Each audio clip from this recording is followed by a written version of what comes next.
Good morning. I'd like to share with you today a real pretty little explosion box I made. I have a good friend, Pam, who is starting her own chipboard wood cutting business, selling scrapbook items, and she sent me some goodies to create with, and this is one of the things that I came up with. So this is the top of the explosion box. I used Boo Bunny papers, Wild Orchid Craft flowers, Martha Stewart punch butterflies, some little pearl flatbacks. I have a stick pin here made by a friend of mine, and obviously a Magnolia tilde, and some crinkled seam binding and some twine there. The outside of the box, as you can see, is all layered in papers that match with a nice lace there.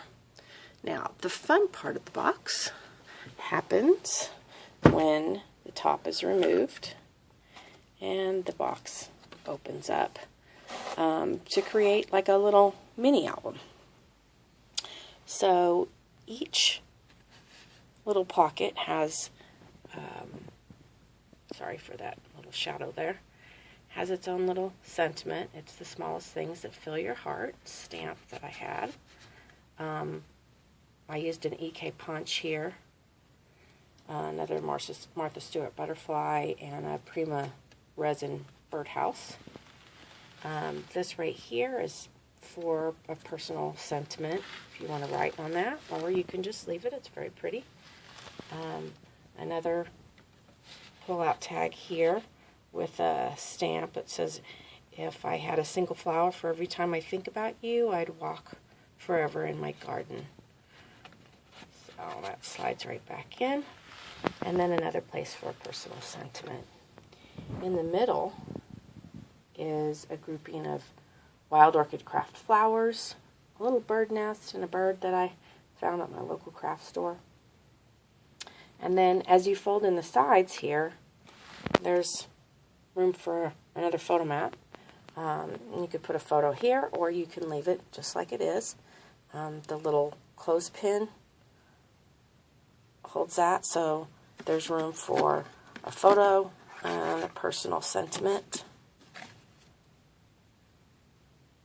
And I love these little clips. They really help hold things together. Then underneath that is another real pretty paper with a slider tag in there for another personal sentiment or a photo. On this side, again, in the second panel, has room to open.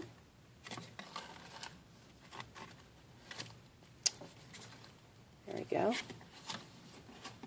And two photo mats, or a photo and a sentiment, and a pull-out tag there as well. And that goes on throughout each of the panels. So, and the backs are all covered as well. So, what I did here at the bottom was I had some little wooden frames that I got at Michael's, and I just used that as my bottom, and then I also used that here around the top. It sturdies up the box. The box is pretty sturdy without it, but it sure does sturdy it up and makes for a beautiful little gift. So that's my explosion box. I hope you enjoyed it, and you know, have fun out there crafting.